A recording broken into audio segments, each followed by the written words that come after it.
Brian Terry. I'm an IFBB Pro, Men's Physique division, and I've been in the industry for 20 years nearly now.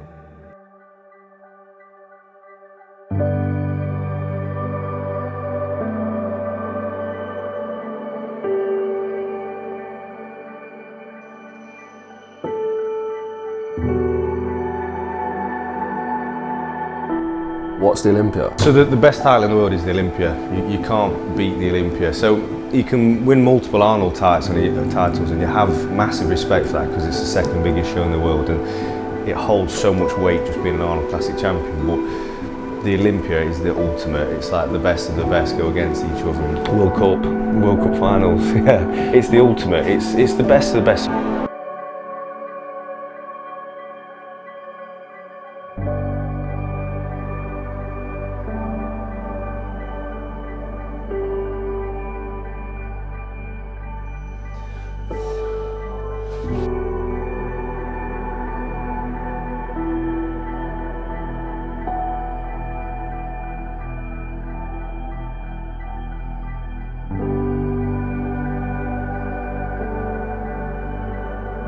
So 2015, so that was 8 years ago, and that was my first ever Olympia. And I didn't go in with much expectation, but I was a young, hungry, very competitive athlete who wanted to take over the world. And I placed 4th in my first year with over 40 athletes.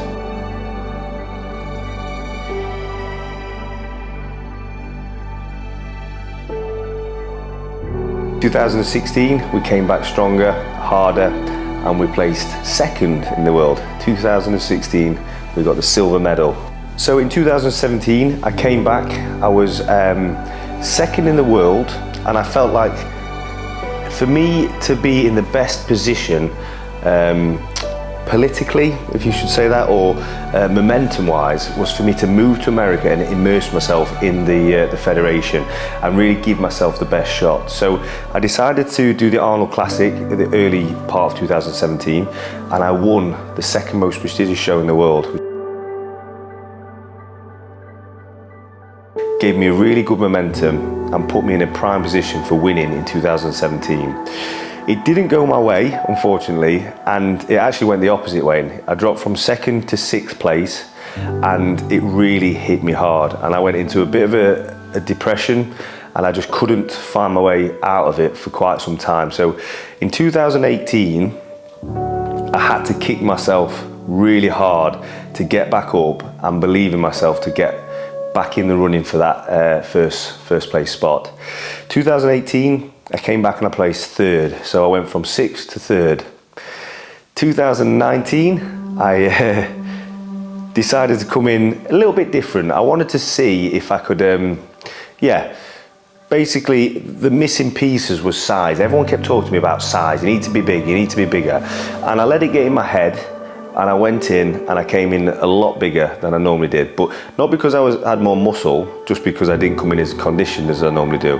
And that for me was my downfall, because I dropped from 3rd to 5th. But as we're talking about this, the reason I'm talking about these placings is the fact that I was always in the mix around that, and I was always yo-yoing up and down. From 5th place, I then dropped to 7th place. And a lot of people lost belief in me, and for good reason, because I was going one way. I wasn't going towards the 1st place. I was actually deteriorating places each year. Yeah, so I was actually deteriorating in places, not going towards the title. So for me, it was really difficult, and I think I lost a lot of belief in myself, and people around me did as well. So this year, I was seriously contemplating whether this was going to be my last year.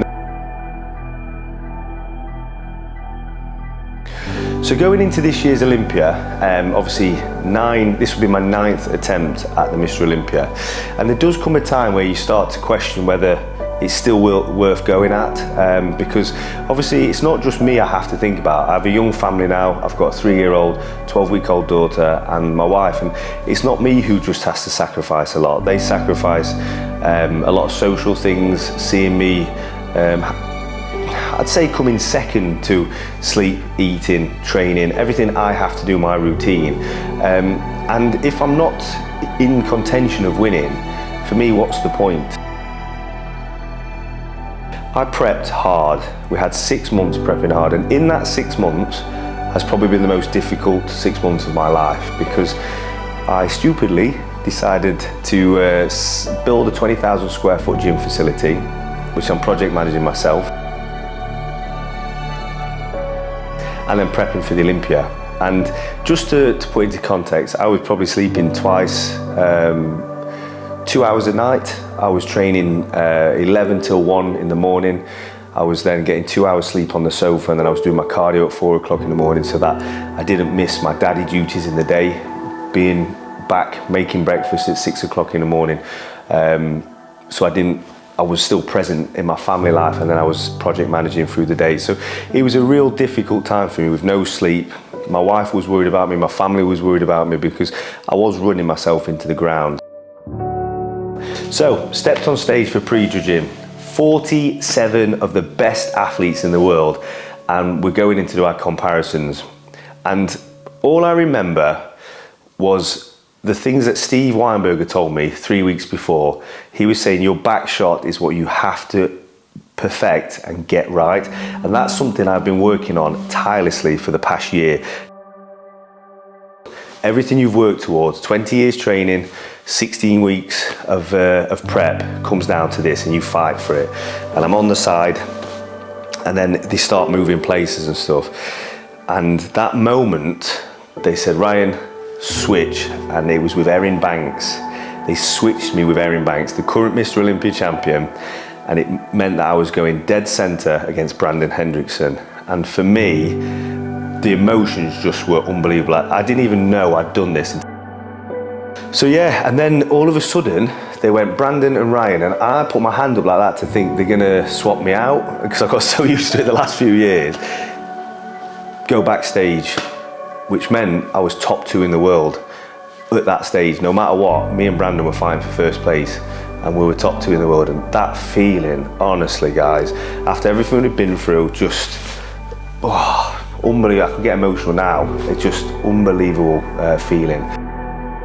And I remember, I knew I was in the top 2, so we were going through the placings, and Erin Banks, Mr. Olympia, everybody said he's the Ronnie Coleman of men's physique now. He'll never be dethroned for the next 10 years, all that kind of stuff. And people believed it. People backing out of shows when they knew Erin was coming into shows.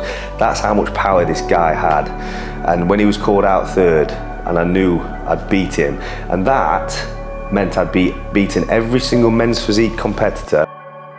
And it felt like Bob Ciccarello must have held that and knew for about 30 minutes.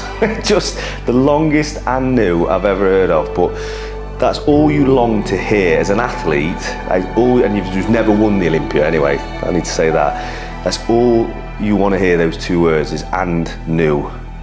And then there on after you want to hear and still.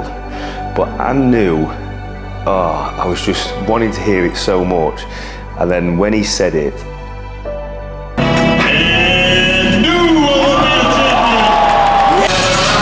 knowing 20 years training, 10 years attempting that Olympia title, some of the biggest ups and the biggest downs in my career, fighting for that place. The social things with the family. Well, I miss so many social things with the family.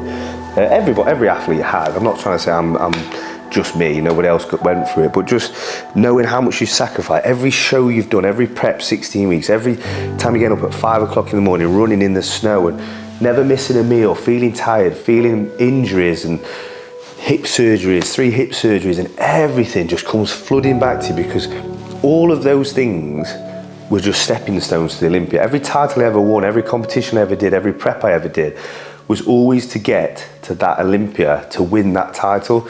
So all of that just comes rushing back at you. My legs went, I was like jelly. I was like, oh shit, I can't. I just, pure disbelief, a dream come true.